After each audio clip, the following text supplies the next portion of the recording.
മുത്തൂറ്റ് ഫിൻകോർപ്പ് സംഘടിപ്പിച്ച Trivandrum heritage run ആവേശമായി 1000-ലധികം പേർ പങ്കെടുത്തു. 10 കിലോമീറ്റർ ദൈർഘ്യമുള്ള ട്രിവാൻഡ്രം ഹെറിറ്റേജ് റൺ ചന്ദ്രശേഖർ നായർ സ്റ്റേഡിയത്തിൽ നിന്ന് ആരംഭിച്ച് നഗരം ചുറ്റി സ്റ്റേഡിയത്തിൽ തന്നെ സമാപിച്ചു. തിരുവനന്തപുരത്തെ ITN റണ്ണേഴ്സ് ക്ലബ്ബുമായി സഹകരിച്ചാണ് ഹെറിറ്റേജ് റൺ സംഘടിപ്പിച്ചത്. മുൻ DGP Anil Kant, ADGP P. Vijayan തുടങ്ങിയവർ സംബന്ധിച്ചു.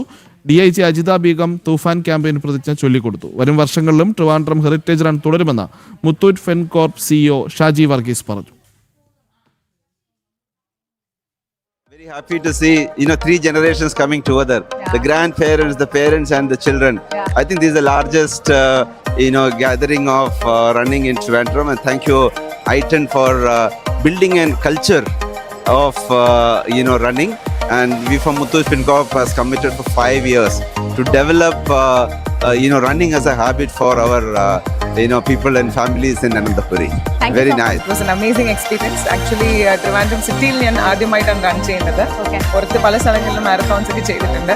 സോ നമ്മുടെ സ്വന്തം ട്രിവാൻഡ്രത്ത് ഇങ്ങനെ ഒരു എനർജി ഞാൻ പ്രതീക്ഷിച്ചില്ല. ഇത്രയധികം പേര് പാർട്ടിസിപ്പേറ്റ് ചെയ്തിട്ടുണ്ട്. And the vibe was amazing. And ഇത് ഓർഗനൈസേഴ്സ് വളരെ നല്ല രീതിയിൽ ഓർഗനൈസ് ചെയ്തിട്ടുണ്ട്. So everything was very smooth. Kerala initiative ആണ് നമ്മുടെ തൂഫാൻ എന്ന് പറയുന്നത്, കേരള ഗവൺമെന്റിന്റെ. സോ അതുമായിട്ട് ഇത് കണക്റ്റഡ് ആണ്. സോ ആ ഒരു കാര്യം കൂടെ ഒന്ന് ഷെയർ ചെയ്യാം. തീർച്ചയായിട്ടും കേരള പോലീസോട് ഐ തിങ്ക് കേരളം തന്നെ ഏറ്റെടുത്തു ഓപ്പറേഷൻ തൂഫാൻ എന്ന് പറയാം. എല്ലാ ഓർഗനൈസേഷൻസ്, ഏജൻസീസ്, ചെറിയ കുട്ടി മുതൽ എല്ലാവരും സപ്പോർട്ട് ചെയ്യുന്നു. നമ്മുടെ നമ്പേഴ്സ് ഇഷ്ടമാതിരി മെസ്സേജസ് കൊടുക്കുന്നു. ഈ ഡ്രഗ്സൊക്കെ എതിരായിട്ടുള്ള ഇൻഫർമേഷൻസ് ഒക്കെ നമുക്ക് നല്ല രീതിയിൽ കിട്ടുന്നു. സോ ഐ തിങ്ക് തൂഫാനും ITN റണ്ണേഴ്സിന്റെ ഈ ഹെറിറ്റേജ് റണ്ണും ഒരു ബിഗ് മെസ്സേജ് ആണ്. Say no to drugs, say yes to fitness. So if people can get addicted to fitness activities, nothing like it. Yeah.